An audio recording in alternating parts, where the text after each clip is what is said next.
So how does one start off a podcast? Hi. Hi. A lot of the ones I listen to, like, people are just already talking by the time it starts. Really? Yeah. So we don't have to do like a hello world kind of thing? Well, we don't have to. Ah, well that's nice. We can just do whatever we want. We're the kings here. This is internet content anarchy.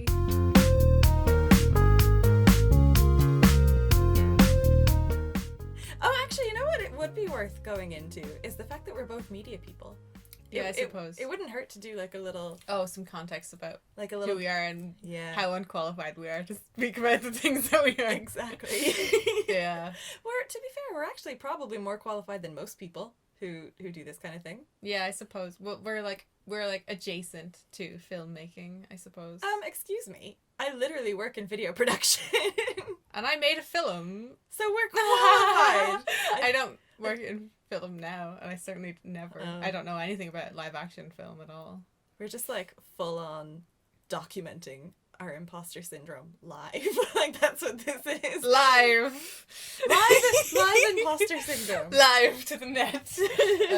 Yeah, well, everyone has it. Only some people don't tell you about it. Yeah, I tell everyone about it. I tell everyone constantly. about it all the time. Yeah. Too. Not even just I tell people about everything. Everything that I'm feeling, I vocalize it before I even know it's true. That's a great way to be, because it makes people just comfortable. It makes people like me. It's really weird. Yeah, no, it's part of your charisma. You're like disarmingly honest, I think, sometimes. Yeah, I think that's a good way to put it, actually. Disarming, because I can see that Carl likes me, but sometimes I tell him things and I can see his face go, whoa.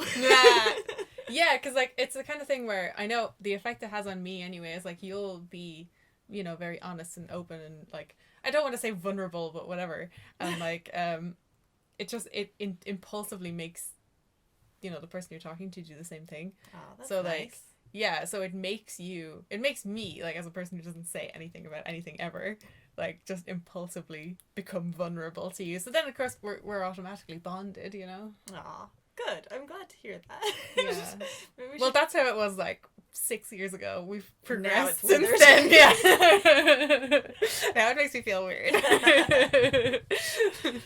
Okay, at this point I feel like we must do some context. Oh my god, we haven't even gotten to the introduction yet. Okay, We're introducing the introduction. Yes. Okay.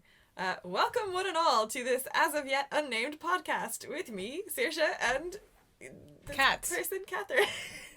Yeah. And I am a recent graduate of creative digital media, which means basically I like lots of different types of media, including audio-based things such as podcasts and also films. Yeah, you've been on the radio and stuff. I have, yeah. Yeah. The real radio.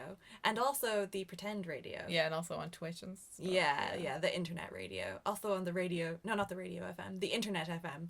But also I have done at least 2 shows on the real FM as well. Yeah, that was very exciting. All of it was exciting. It's cool. Yeah, I was the chairperson for ITT-FM in IT Tala, which is very exciting. I got to run a whole radio station for a week, and that basically got me very, very interested in all things audio, and that's partially what led us to this, but it's not entirely what led us here, because we've been talking about this for a year, which predates my chairpersonship of ITT-FM. Yeah, well, basically because we just can't stop babbling about film. films, usually in films that we didn't think were very good, but had a great time looking at. Yeah. So a year ago, was it a year ago that Jurassic World came out? It has to be more than a year ago. No, because was I in... You were in Colleen. I was working in Rathmines at the time. Yeah. Yeah.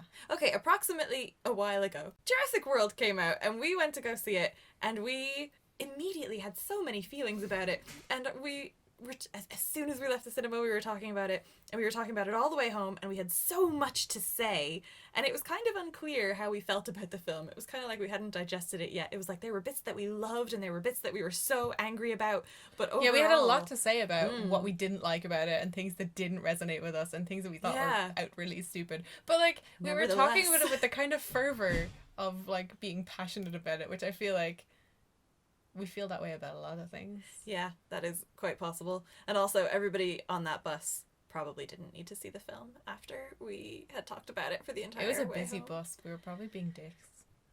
We probably were. Although, like, in fairness, like, what were the big spoilers of Jurassic World? There was a dinosaur. Yeah, I don't think the bit about the high heels. A bit about the high heels, yeah. But, I mean, that's not so much a spoiler as just some shit that happens in, like, action movies where women are also present. 10 minutes in and you've already said dick and shit. So we have already established that this is not suitable for children. Listen. I'm just saying, we'll have some children swear. That's true. This is an inclusive podcast. Okay, anyway, we saw Jurassic World and we said we should start a YouTube channel or a podcast because we have so much to say and it's too big for this bus. Exactly. And now I have just finished college, so I finally have free time again. The two of us are employed in the media industry and it would be nice to have this creative project going ourselves. And Jurassic World Fallen Kingdom, I was going to say part 2, but Jurassic World Fallen Kingdom part 2 is good. Yeah, part 2 of the remake. Yeah. Anyway, that's out. So now it's just the perfect time for us to talk about Jurassic World again. Yeah. This time with a microphone in front of us. Yeah. So hang on, also we introduced me, but we didn't introduce you. Our dynamic is already cementing itself. Yeah. Yes, you are Catherine. What do you do? What have you done? I'm an animator for a living. Are. Very good. Yeah. I do cartoons and stuff. I like 2D animation. Yeah. Yeah. And she's really good at it, and her particular interest is animals. I guess. I don't get to animate animals that much. But whenever you recreationally animate or draw, it's always animals. Yeah. Yeah. Yeah. Okay, so we have the plot of the new Jurassic World. Yeah. Okay, so it's like, is it like 5 years later? It's like 5 years after the previous one, I think. It's some non-specific amount of time. I don't, yeah. Okay, it's, yeah. Could be a week, you know, for all it counts. Yeah, they do look all the same, pretty much. So time has passed, and obviously at the end of the previous Jurassic World film, the island was evacuated and dinosaurs were everywhere. People were, barely making it away. And well, they had that lovely shot of the T-Rex as she's all triumphant over her new territory. Yeah, with the scars. Yeah, cool scars. That was really cool. That was a really good shot. And a really good ending. She should have been the main character in this film. I completely agree. And I had this argument with... Anyway, we're skipping ahead. I had that argument with Tom the other day. Time has passed. The island is inhabited by all the dinosaurs, who are now, like, free and, just roaming, doing their dinosaur thing. But they're confined to the island where no humans are. However, also on that island is a volcano that was dormant, but is now active. Yeah, and is going to kill them all. And basically there's a debate about should the dinosaurs have rights and, should they have the same rights as other animals that are going extinct, and do humans have the responsibility to protect them? There was a court case in which Jeff Goldblum's character talks for a bit. And he testifies against the dinosaurs. Yeah, basically. Like, fuck these bitches. Yeah. And to be fair, he's not saying fuck the dinosaurs. He's saying you guys fucked up. Yeah, he's you saying guys humans did this wrong. And progress isn't always good and that kind of thing. Yeah. So he's not saying like, oh, these dinosaurs deserve to die. He's saying they never should have been made in the first place and correct the problem by doing nothing. He's like, stop interfering.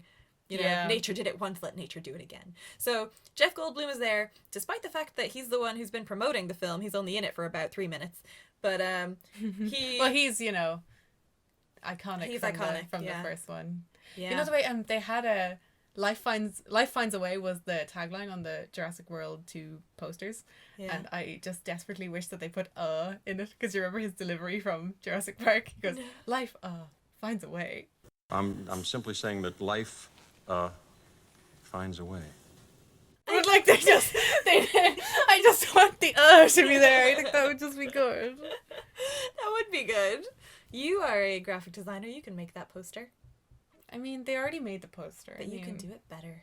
They're not gonna hire me for Jurassic World 3. In which I just do that poster again, but it says Anyway, he testifies against the dinosaurs, and ultimately the dinosaurs lose. It is decided. Oh my god. The dinosaurs. They're in little suits and defendant raptor. Continue. The dinosaurs lose, and it is decided that they won't do anything because the island is privately owned and they have no business interfering, blah, blah, blah. Then Claire, who... What's her last name? It doesn't even matter. Claire. You know, Bryce, Dallas, Howard. Her. Yeah. She is now... She is the... I don't even remember what her title is, but basically she's the head person of an organization that is like intending to protect the dinosaurs. Yeah, and defend she's their basically rights. she's the dinosaur hugging hippie. Exactly. Now. That's what she is now. Yeah. She's not a career hungry woman anymore. Now she's all about now saving she's the a dinos. good woman character. Yes, we'll get to that later. She is summoned to the house of John Hammond. Is that his name, or was that the original guy? I was gonna say House of Edwards to make a joke. Lockwood. Old man in a wheelchair. She is summoned to the house of Old Man in a Wheelchair, Yeah. where she is greeted by Child. No. Man in Suit. Oh yeah. Oh, and I immediately said Stop this it! guy. We're not there yet. Saoirse, we gotta play. Surely we have to give a warning at some point that says there will be spoilers. No. And I figured that would come after the plot. Don't listen to this if you haven't seen the movie, or if you give a shit about whether or not I think a guy in a suit was evil. Okay, fine. You're gonna get spoiled if you listen to this. I'm just getting bored listening to the recap. That is so rude. I've seen the movie. I've seen it twice. Okay, you take over. So, Listen. She arrives, man in suit, go. What do you say? I leant over to Saoirse and I said, what did I say? I said, I bet you he's evil. You just said, he's evil. I just said, he's that guy's evil. Yeah, I said, that guy's evil. Because, like, he comes in and, like, you know, they have this kind of soft music playing and he's in this natural light and he's wearing a fucking suit, which is a red flag. True. He's in a mansion. He's wearing a suit. That's a bad guy. Yes, that is what she said. She said he is evil, and she sadly was correct. Well, not sadly. That's good. Like, I'm glad that you got it, but I also wish that I had been surprised. And on that note, you know what I thought would have been really good? You know the guy who works with Claire and the veterinarian lady? The nerd boy. The nerd boy with the afro. The tiny afro. I Yeah. liked him. He was funny. I liked him too. Wouldn't it have been better if he was the one that turned out to be evil? I feel. That would be a surprise because, like, he was relatable. It's like, I too would be scared to go onto an island full of, like, death. Yeah. And, you know, just being generally nauseous and crying. Yeah, I would have liked it much better if they had set up that other guy to look as though he was going to turn out to be evil, so that when you leaned over to me and you said, he's evil, I would have loved it if it had turned out that the cool, likable guy that was pretending to save all the dinosaurs, even though he's afraid of them, is actually the one who is a mole and is, you know, is secretly a suit wearer. He wears a suit underneath all those nerd shirts. He rips off his t-shirt and it's a fucking suit. Yeah. Oh my god, I would scream. That would be really good, wouldn't it? That would be hilarious. And it would be, yeah. Oh my god, but I really liked him. I don't know that I would liked want him to too. be. Did he disappear in the film, or do I just not remember him? Oh, he did. He did. He popped And he up comes later back. on, and it was like he's just been getting pushed from job to job in this like weird mercenary band. Yeah. So yeah, guys. Oh man, this is gonna be hard to do, isn't it? Maybe we should have planned this. Okay, she is summoned to rich wheelchair guy's house, meets evil guy in suit, but doesn't realize the evil guy in suit is evil, even though Catherine knows. And then basically they say to her, we're rich and we care about the dinosaurs, so we are going to move the dinosaurs. We need your help because you know the island, we don't.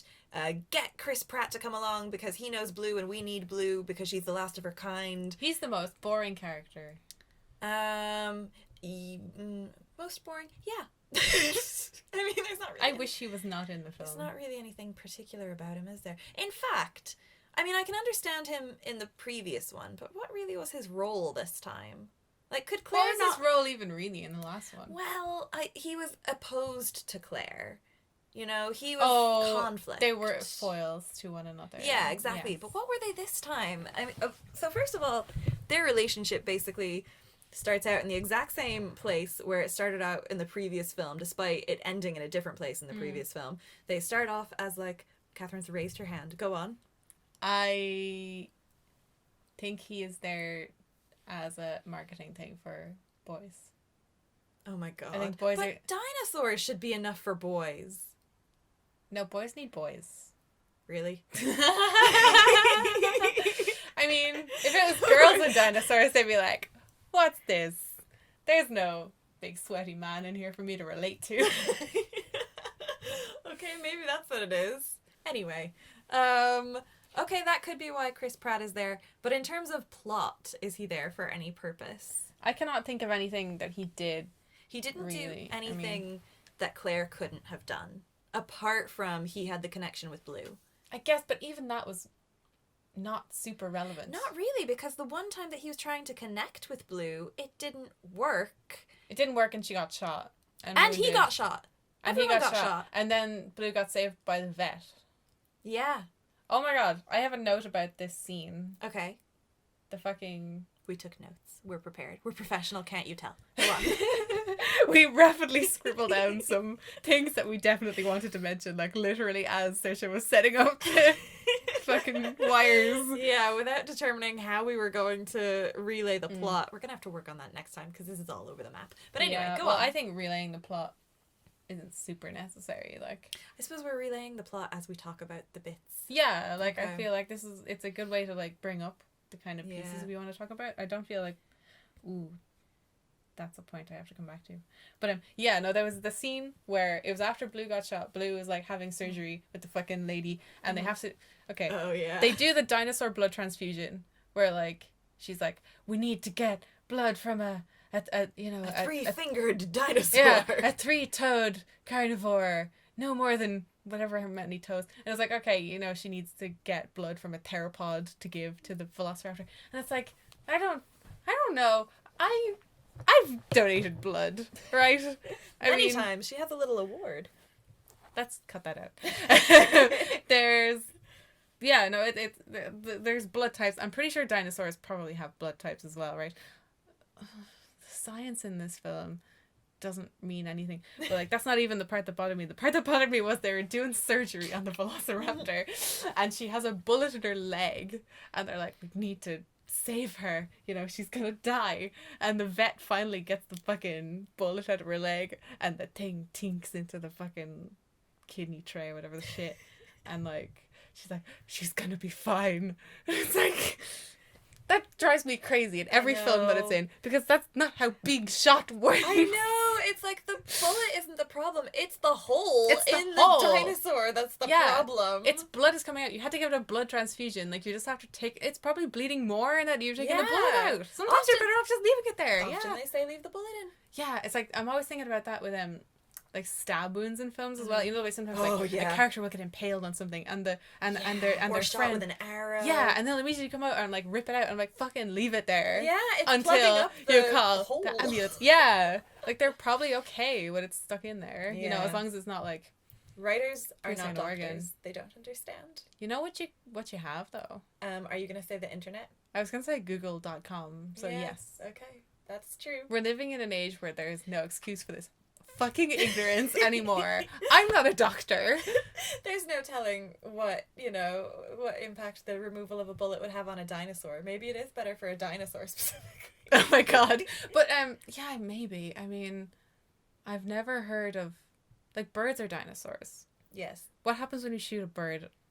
They just They explode die. in feathers. That's But all. like one of the big ones, like an ostrich or like a cassowary or something. I don't know what happens when you shoot one of them. I have to ask.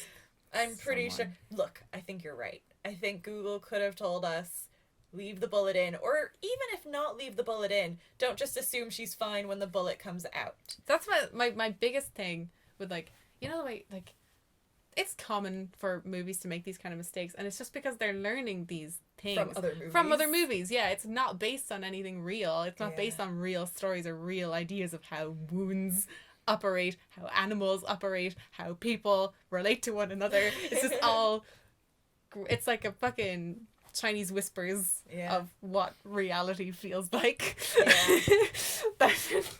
I got overly mad about that. But yeah.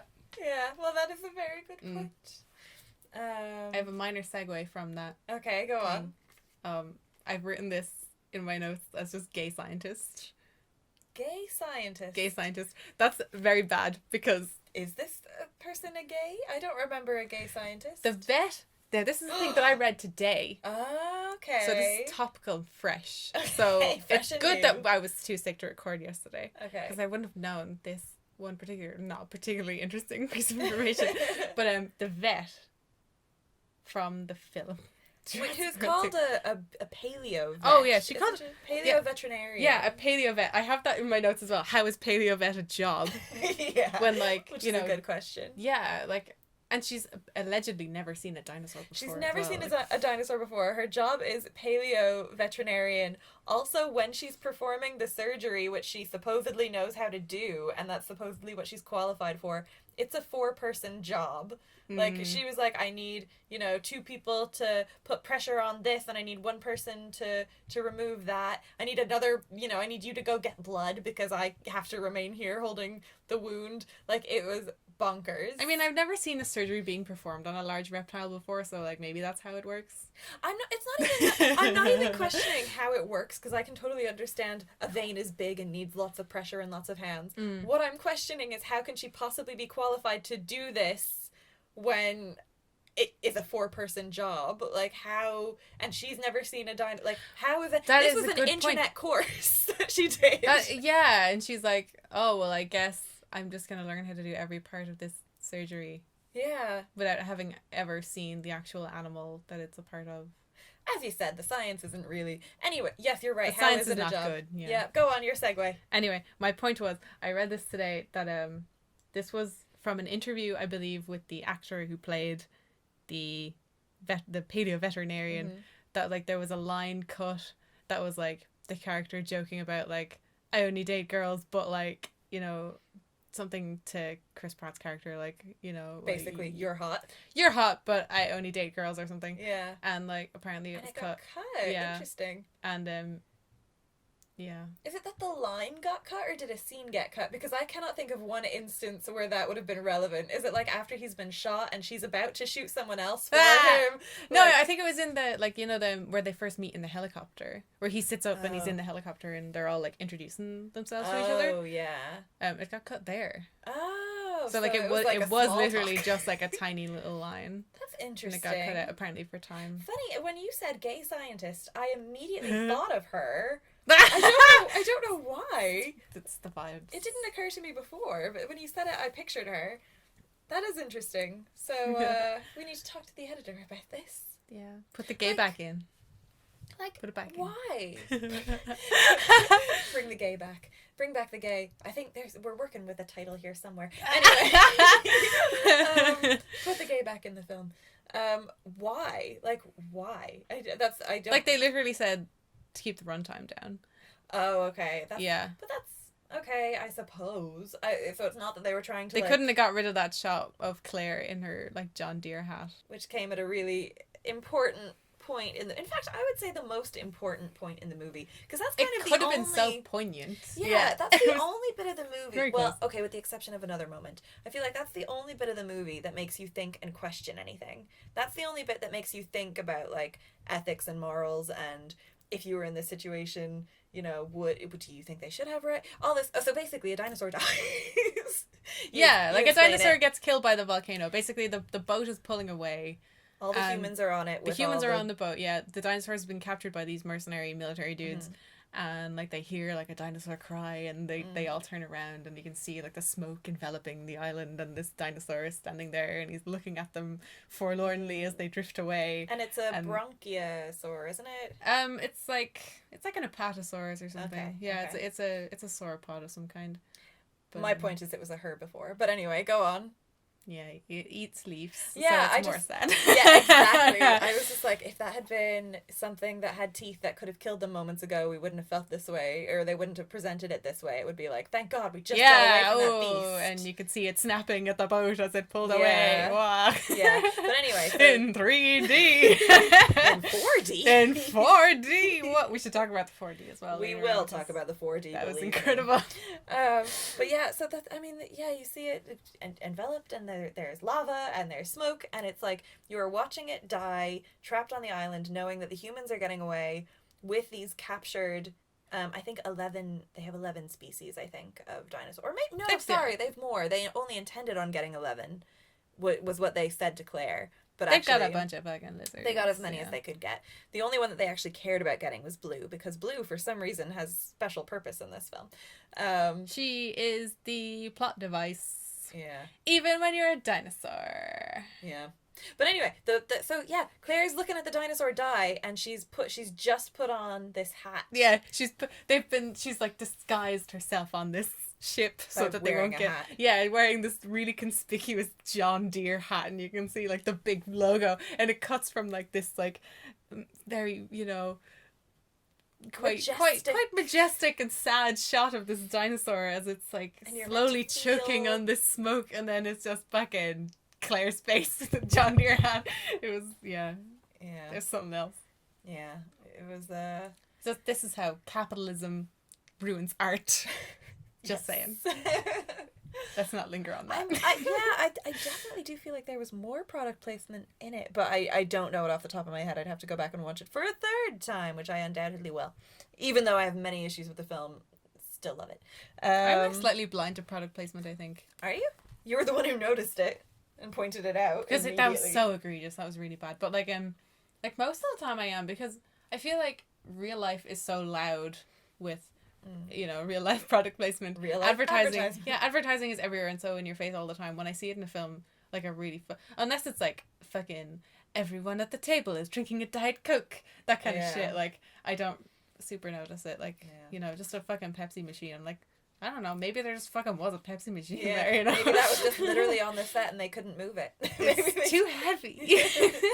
While we're talking about the bit where where they're leaving the island and that, you know, that scene that, you know, makes you think and feel, and it's, I think, one of the most important scenes in it. Well, one of the only important scenes in the entire film.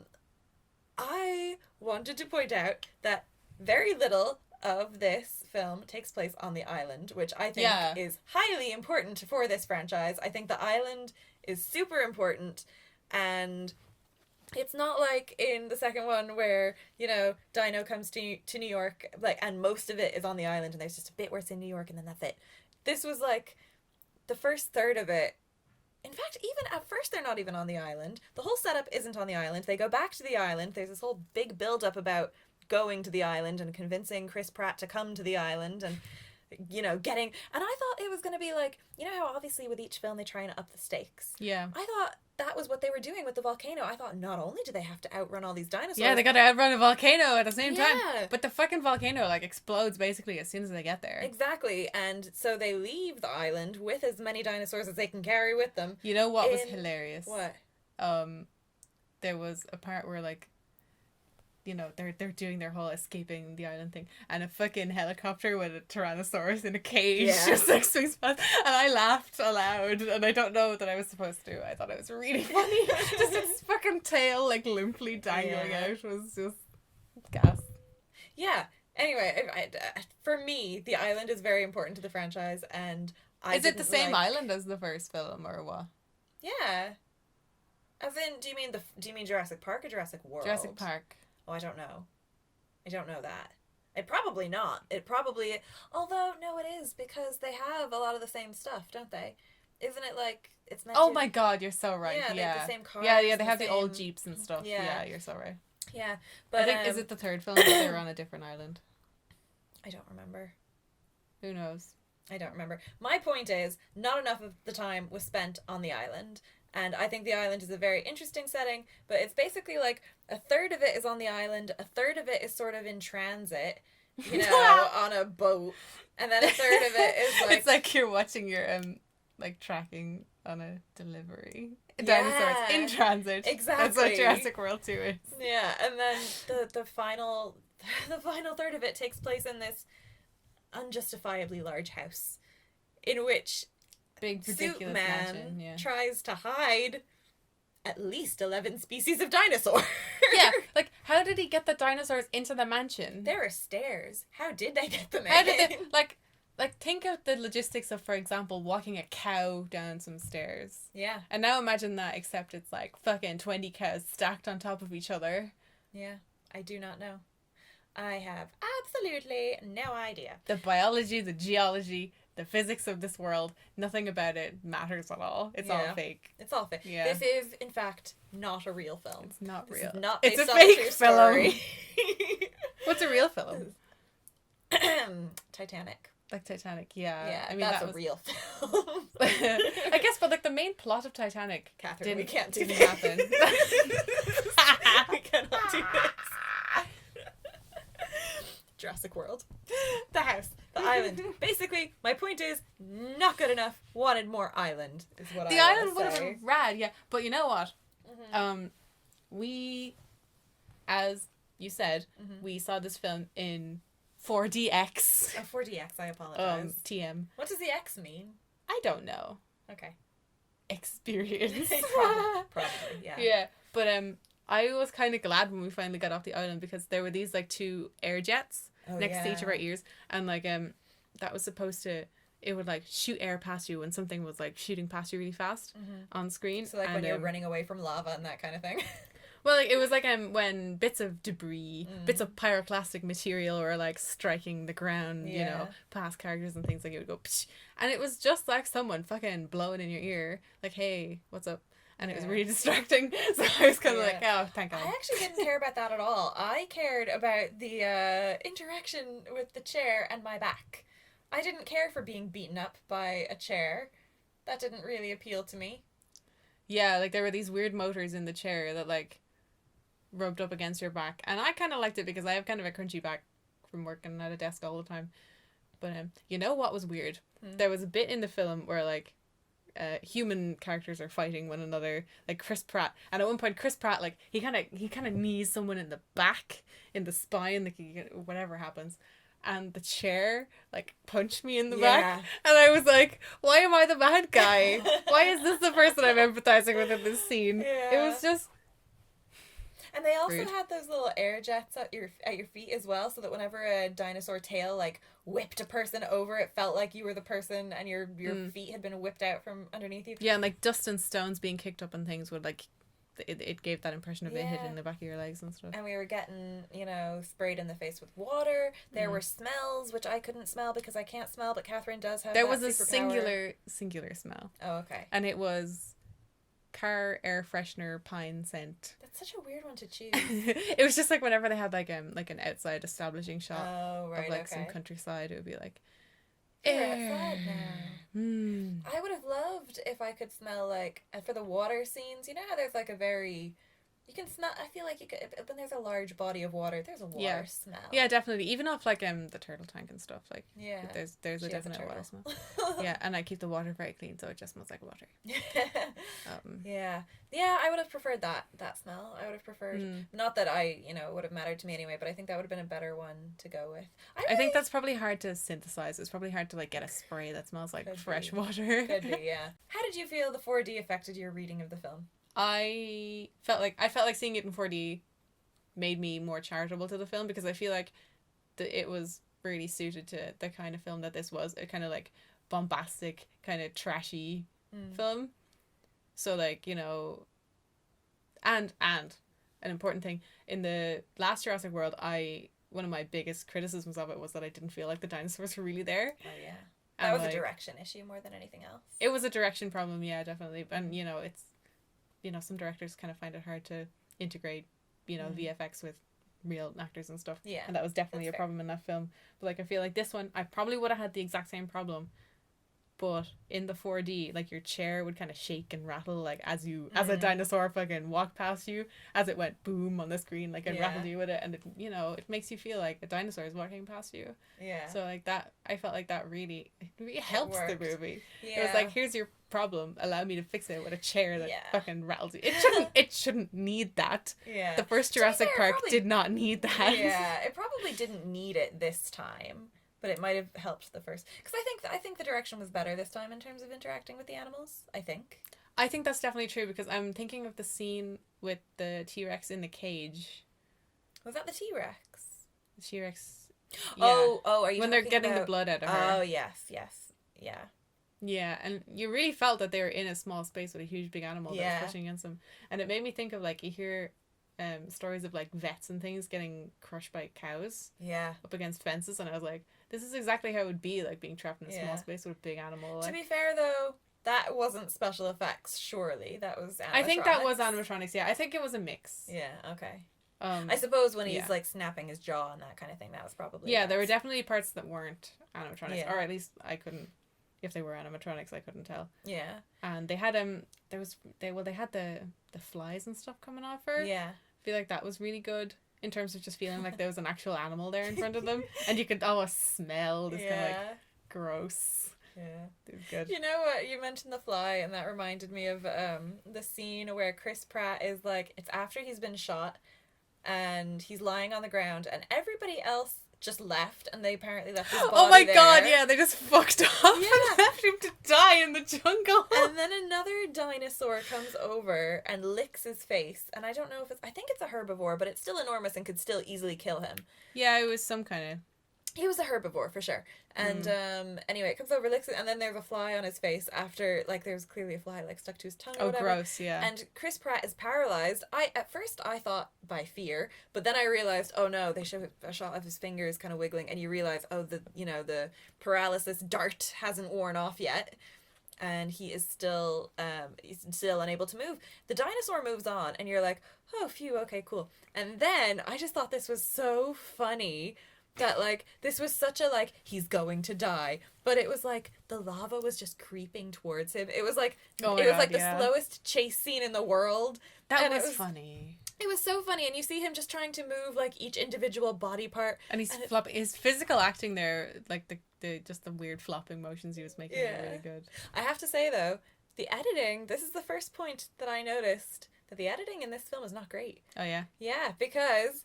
So, obviously, he's lying on his back, dinosaurs on top of him. Next shot, he's on his belly. Like, that's a major continuity error.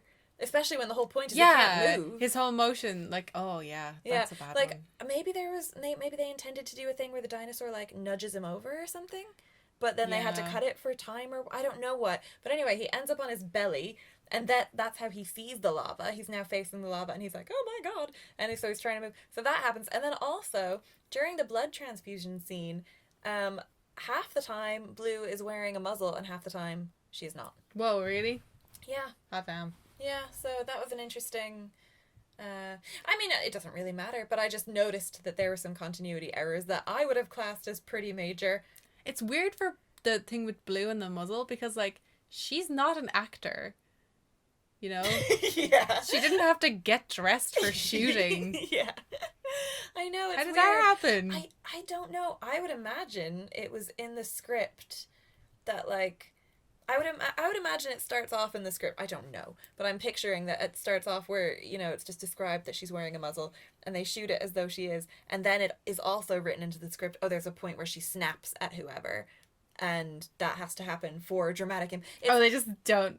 I think basically, yeah, they just forget about it. Because I think what happens is, I think basically they're doing the surgery on her, and she, of course, roars. And so they show her a full roar, but I guess she couldn't have done that in the muzzle. So I think that's what happened. I don't know.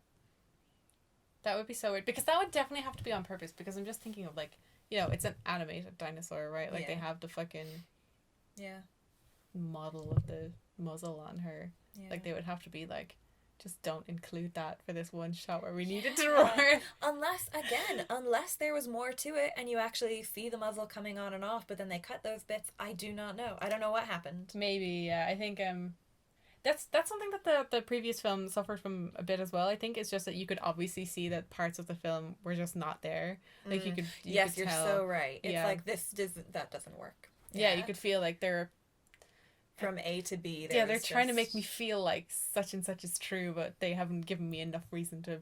Yeah. Okay, what have we talked about? We talked about the fact that the bad guy is predictable, because you immediately said it to me. There are multiple bad guys, though. I think there's an important thing to mention with the other bad guy, which is the military bad guy. Yeah. Which is just the bad guy from the last film, that just is transplanted on. That is something I have written here, is compare the characters with the characters of the last one. And because there are some, like, flat-out duplicates. I mean, obviously, obviously Chris Pratt and Bryce Dallas Howard are the same people, but their characters are literally the exact same. Nothing really, well, with the exception of Claire, a little bit. We'll talk more about that later, I'm sure. But, like, obviously those characters are the same.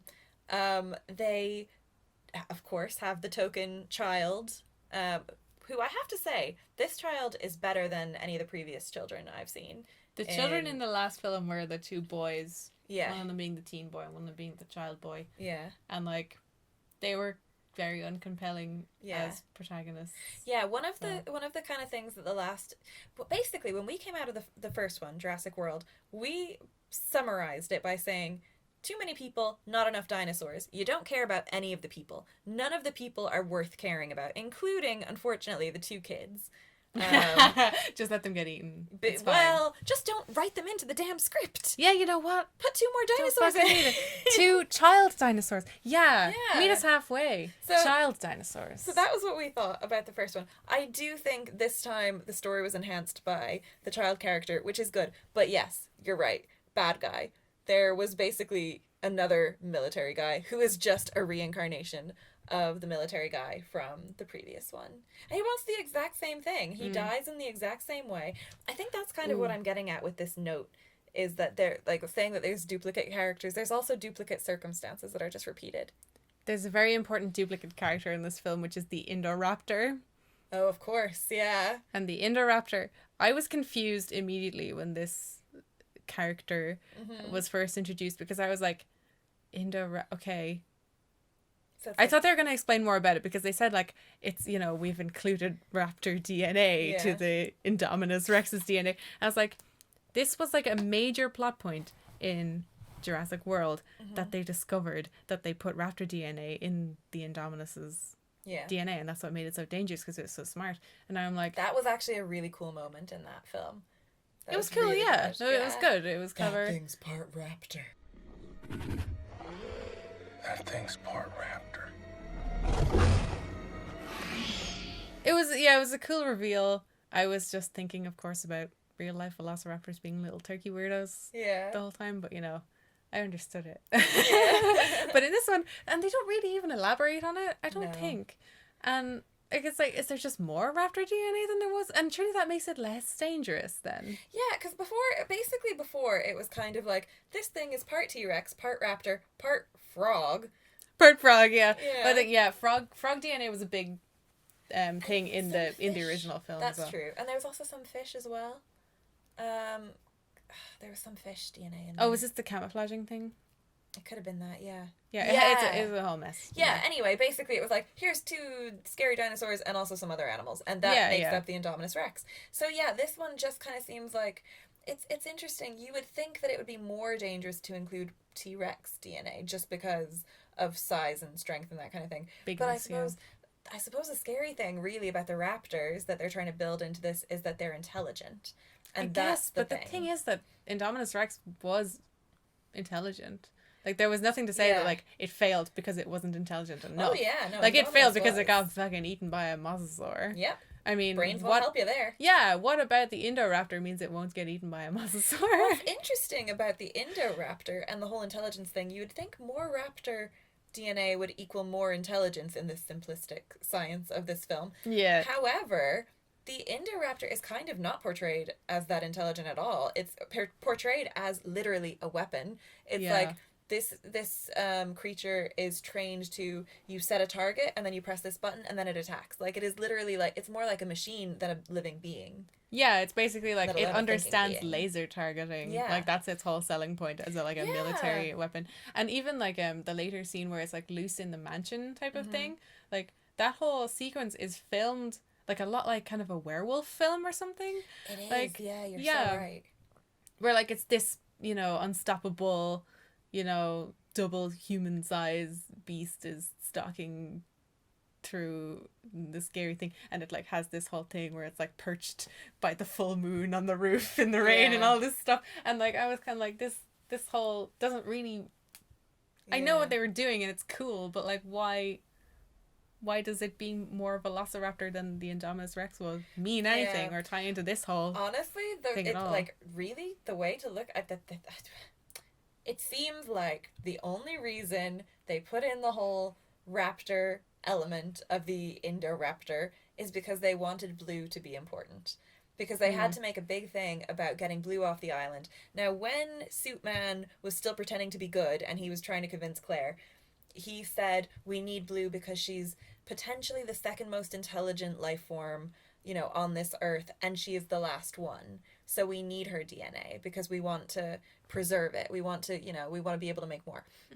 She's important. That was basically what he said, is we need to save Blue. But what actually, the reason they wanted Blue is because they were breeding this Indoraptor, and basically Henry Wu says a bunch of jargony stuff, and then in the end, Suit Guy is like, in English, please. And then he's like, she needs a mother. And, oh my god, I hated that so much. and the mother is meant to be Blue.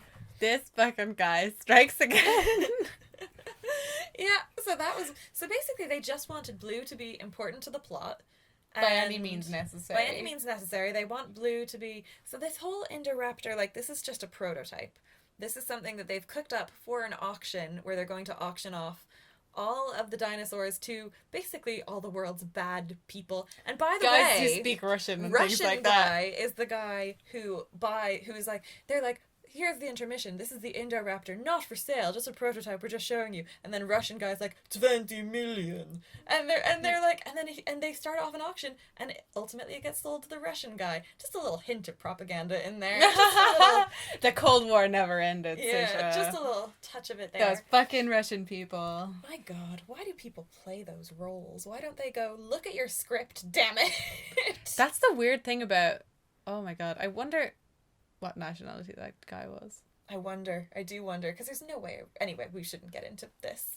That's not this podcast. Well, I guess I was gonna say, like, you know, if you have people of certain, like, you know, ethnicities or, you know, have certain accents or something, like, they do. Sometimes the only roles you can get are ones that portray your nationality or race in a shitty way. That guy, I recognized him though.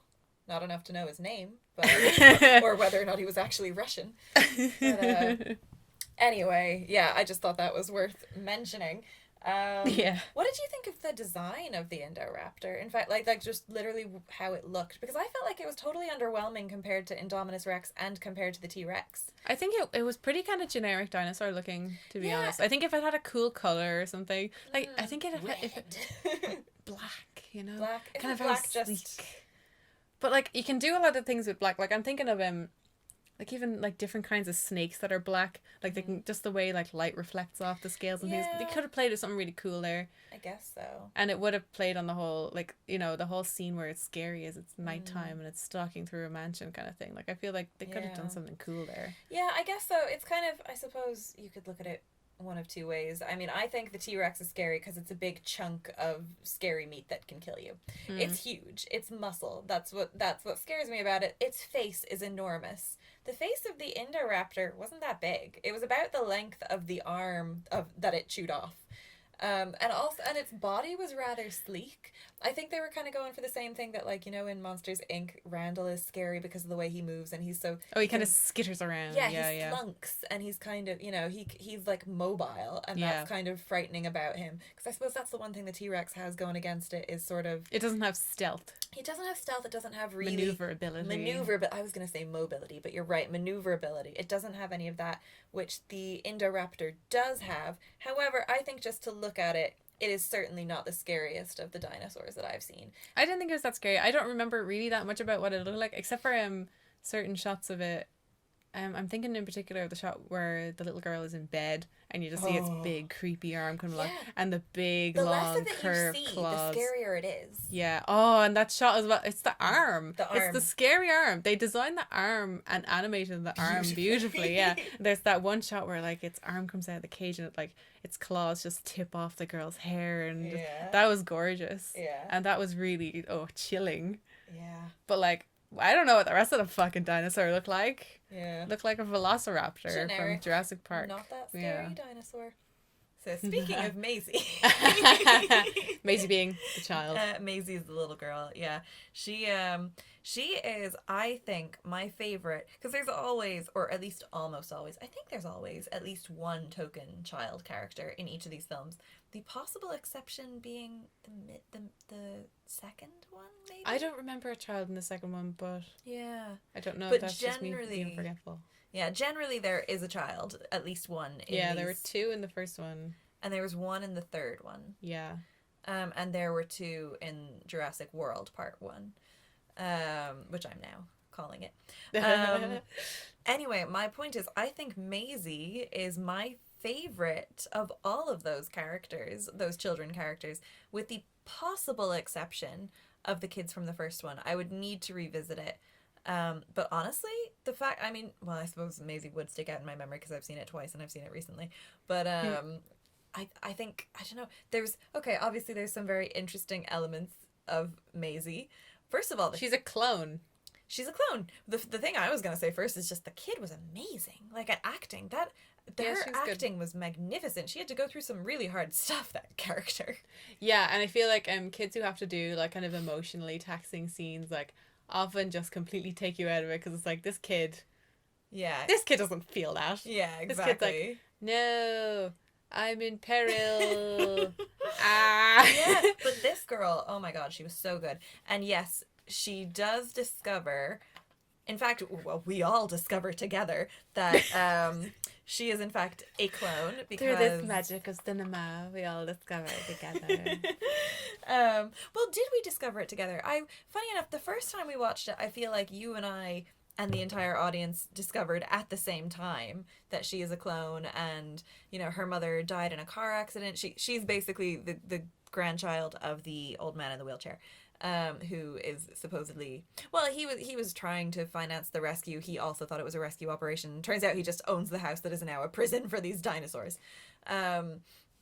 His daughter died, and basically he had the technology to replicate her in clone form, so he just pretends that his new cloned daughter is his granddaughter, Maisie.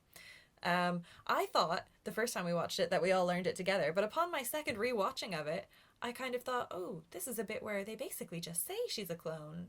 Did I miss it? Like we all. What are you talking about? There was a moment where oh god, I'm gonna have to give specifics now. There is a moment, I think it's between the old nanny lady. You know what, to be honest, I don't have enough details to actually give you anything on this. You're just gonna make baseless claims. No, it wasn't a baseless claim. I just don't remember the specifics of it, and I was just wondering, when we watched it, at what point did you realize she was a clone? When they showed the picture of her with the nanny being young. Okay, so that was the moment when we were supposed to learn that. I didn't get it at that point. I just thought the point they're trying to make, because they had made a big deal about she looks exactly like her mother, because they do it as though it's a revelation later on, which is when I realized. What are you talking about? They do. This is the second time I've said this with you trying to explain this clone. They show the picture of her, of the mother, which looks exactly like Maisie, who looks exactly like Maisie, while Maisie is hiding in the dumbwaiter. Do you recall this? Yes. Okay, right after she's realized the grandfather has died. So that's the moment when you realize that she is a clone. Yeah. I did not realize that the first time we watched it, and they don't make it. They kind of do it as I feel like it was underplayed there, like it was just like a. But it's a long shot, wasn't it? It was like they give you a while to look at this picture and properly digest what it means that this woman is like 50 years younger, and there's a kid that looks exactly like the child, Maisie. Yeah, I don't think they did give it long enough to get. I mean, maybe they obviously some people did, because some people are smart and I'm not. But but they definitely absolutely, unquestionably, later on is the moment when you're meant to, like, realize. It's the moment when he's saying... Anyone still not get it? No, come on. That is the moment when when it's meant to be. We're telling you this now. It's the moment. It's the moment when your man, evil suit guy, is yelling at Chris Pratt and Bryce Dallas Howard and being like, "Maisie, come here. I'm your guardian now." And they're like, "No." And he's like, "You have no idea what she is." And then he just says, you know, he had the technology. He never had a granddaughter. He made her. I felt like that was just like the you know, the way that sometimes they'd give you a little explanation of why she's a clone, you know? Like, I feel like we were already supposed to get that she was a clone. I don't think so. I absolutely don't think so. I definitely think that was a moment where they were trying to convey, this is surprise. I think they were just trying to pick you up after you were left in the dust by everyone else having figured out that she was a clone already. I disagree. And I'm going to ask Joseph tomorrow. I'm going to ask Joseph. Joseph, your boss. Yeah, Joseph, who also has seen the film. I'm not going to ask him in his boss capacity. I'm going to ask him in his fellow Jurassic World watching capacity. And I'm going to ask Carl, too, because these are the only people that I know who have watched it. But I definitely felt like it was later on. And that was... Because otherwise, that's overtelling. Because obviously we know... As soon as we know she's a clone, we know it's because the mother died. I mean, this film is not subtle or nuanced in the points it's trying to make to you. Okay. Maybe all I've done with this argument is point out to the masses that I'm an idiot. The masses of your dad. And Tom, yes. And Timothy. Okay, so anyway, what do you think of the fact that she was a clone? I don't think a lot about it. I mean, like, it was kind of just there to be a twist, I think. Yeah. Like, it didn't really have any broader implications about... Not true. It did have a broader implication. Tell me more. I'm going to tell you about it right now. And it also ties in with what I was saying earlier about her being a great actress. I thought this was really funny. So, she is obviously killing it the entire time. She's great at acting. And she's just moving beautiful performances.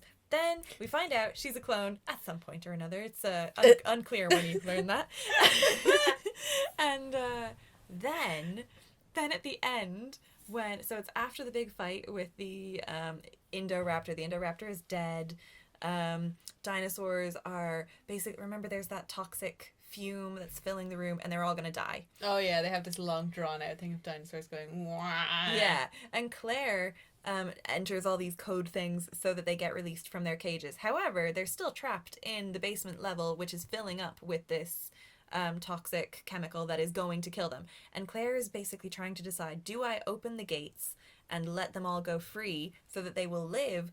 But, of course, then they're unleashed on the world and there's nothing we can do about it. We can't put them back in a box. They're free. They're in our world.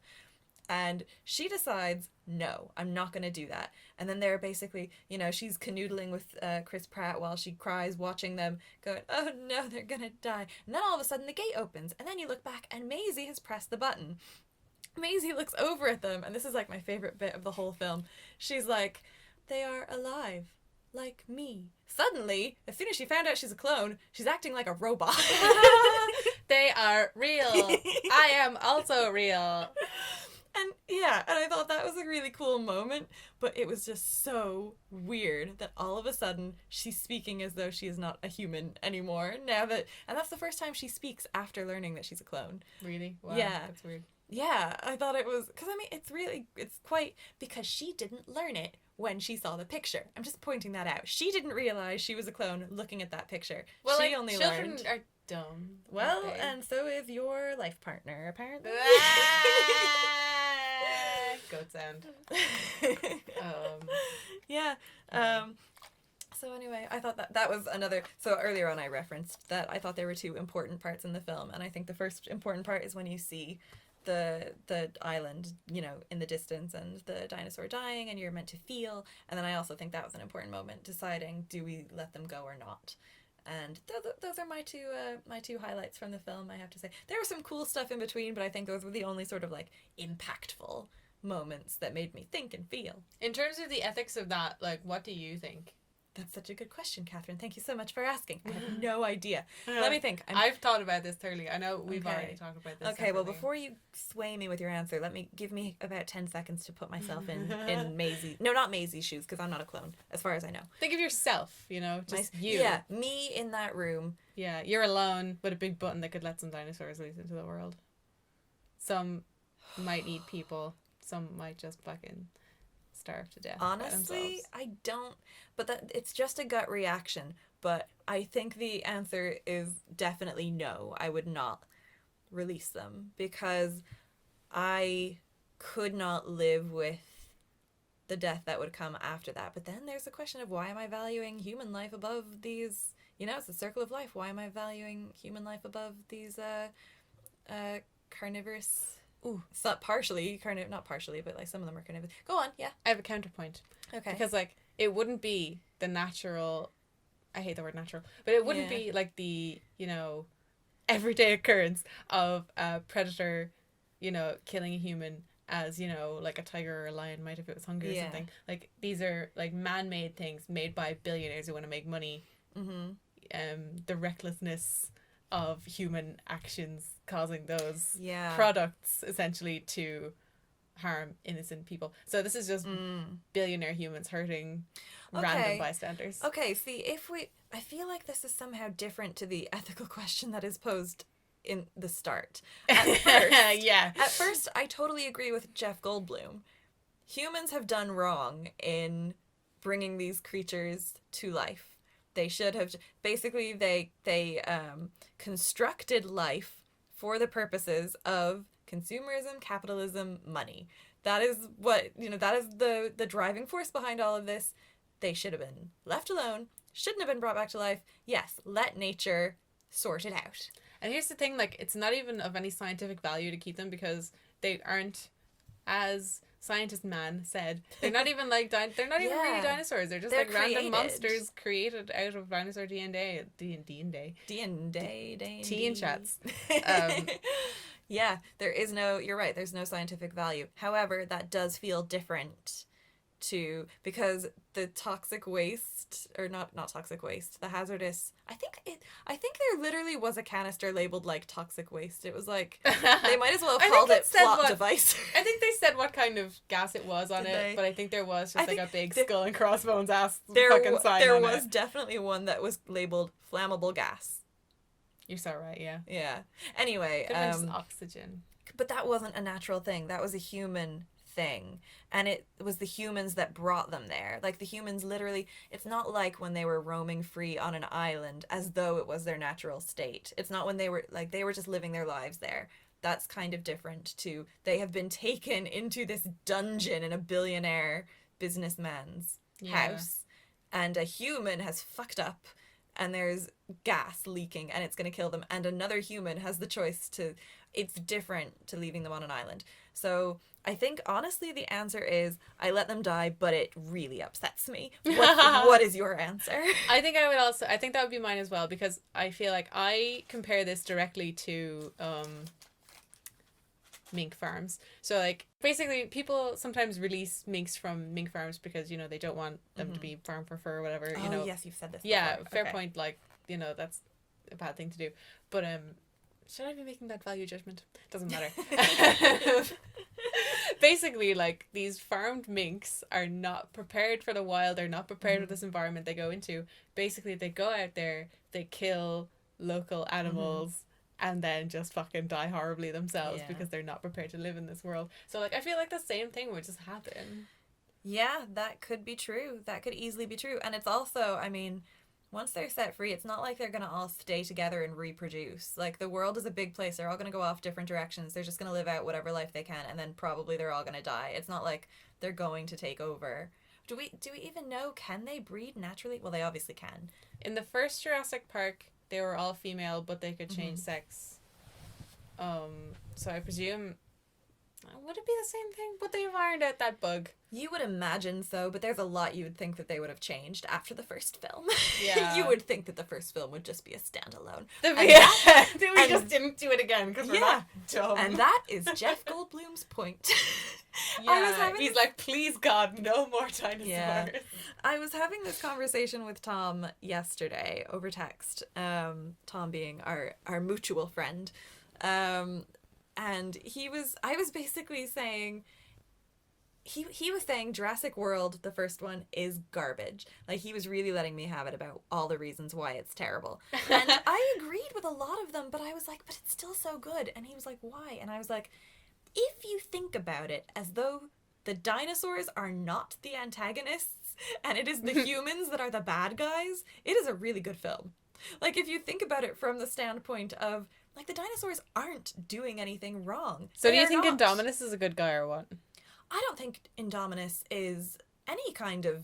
I don't think he is morally anything. I think he's doing what's in his nature. She has she, her pronouns. pronouns. Oh, sorry, I apologize. I did not know that. Her...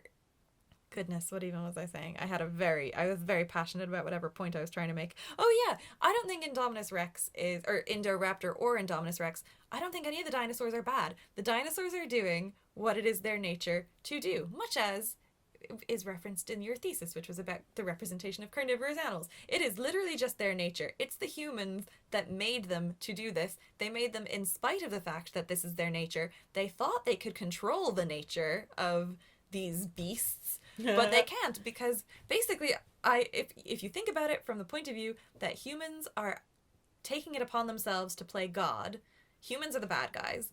They deserve to be eaten. I'm not saying I want all the humans like that to die. That's like the whole point of the series, though, isn't it? Like, humans have gone too far in their attempt to control nature. And... Exactly, but Tom wasn't thinking about it that way, and he was giving out, like, even though, yes, humans are bad and they did all this, you're still not meant to root for the dinosaurs.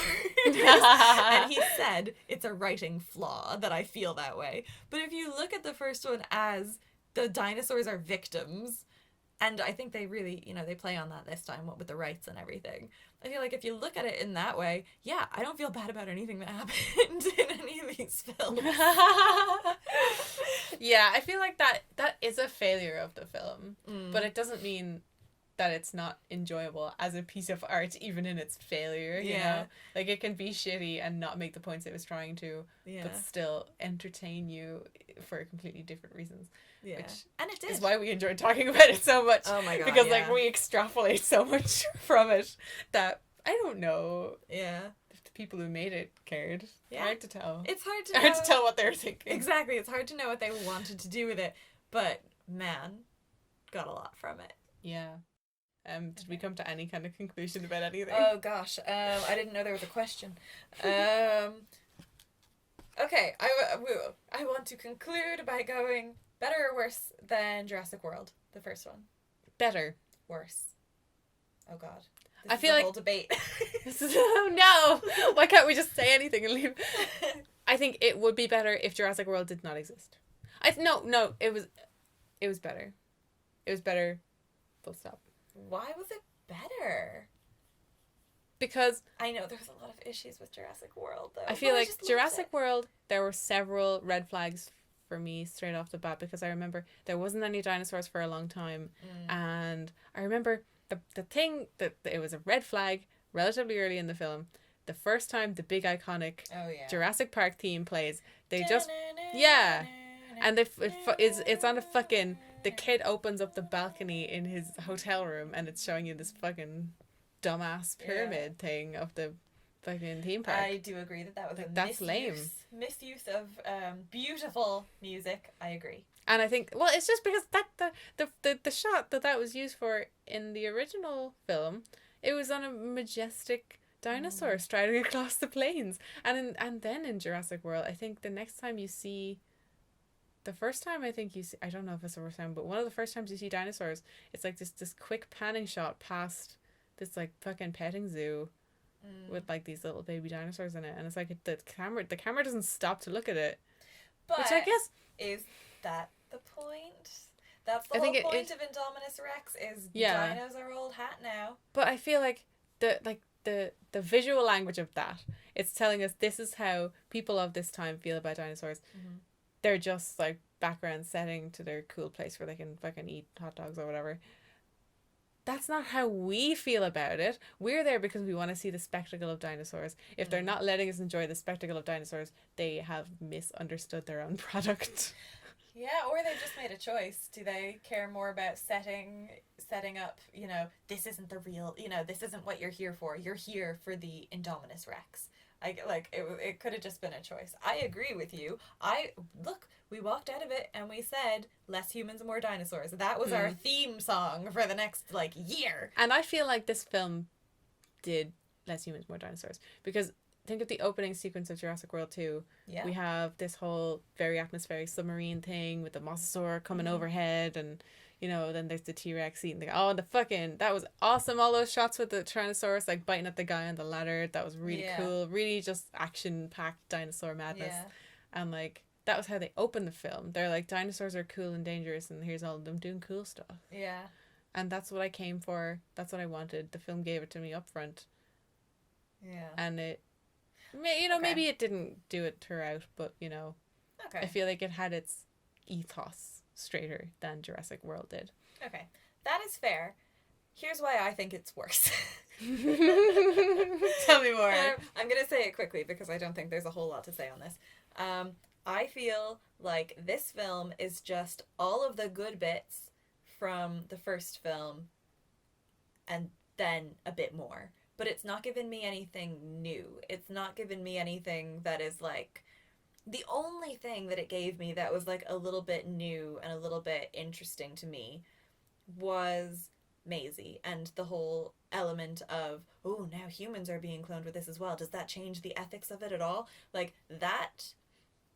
That makes things a little bit more interesting to me. However, nothing else about it felt innovative. They changed the setting, and I think the setting was worse. They took it off a dinosaur island and put it in a man's house. I think you know what? That's funny. That's very clever. I just feel like that's... Anyway, so that is a very quick summation of why I feel it is worse. I was going to say, actually, I think in some of the concept art, the very early concept art for Jurassic World, the first one, there was the idea being thrown around about dinosaur-human hybrids being part of it. Oh my god. So, can you imagine what the next film's gonna be? Jurassic World 3, Maisie gets spliced with a fucking Spinosaurus. Oh my god. What if? Because obviously now, so this film has ended with dinosaurs are loose. They're in the world. How on earth? What if they breed with humans? Well, I was just thinking, what if they create some sort of... What if they're like, we can't take them, If we can create more dinosaurs, but we can't train the dinosaurs to kill the other dinosaurs, we're going to have some sort of hybrid so that we can have them under our control because they're part human. That is... Good Lord. Imagine if that happened. If they did, honestly, I think they'd lose me. Because it's just that... You know what that's doing? Is we wanted less human, more dinosaur. That's just giving us putting less humans of in both. the dinosaurs. Yeah. Yeah. It's a compromise that nobody's satisfied with. Yeah. The one thing... Oh, God, we don't have time for this. We don't have time for any more thoughts. But the one thing I'm going to say, the final thing I'm going to say, is that the ad for this film made it look like early on in the film they are released into the real world, because they show all these shots of there's one shot of the T-Rex roaring at a lion and the lion roaring back, or vice versa. They also showed the mosasaur with all of the surfing people. Basically, the final sequence of shots, which is the dinosaurs in real world situations, that was all in the ad. So it looked to me like this whole film was going to take place in the real world, where they try and rein in the dinosaurs, which is basically what is going to be the next one, because that's where they left it. Saoirse, never watch trailers. Do you really think that a trailer is going to be released for a dinosaur movie and I'm going to sit there and let it be on the internet without me having watched it? You should. That's never going to happen. Trailers tell lies. They do. And big, fat, we'll talk about lies. that when we talk about The Secret in Their Eyes, which, mark my words, you listener, we're gonna talk about that film, and boy are we. That's another one that we could talk about for hours, but we'll try not to. All for another day, dear. Yeah. Okay, so thank you for listening to whoever listened, and good night. Thanks for lasting through the whole thing. Assuming you did. Anyway, we'll do this again. It'll be better. And bye for now. Bye.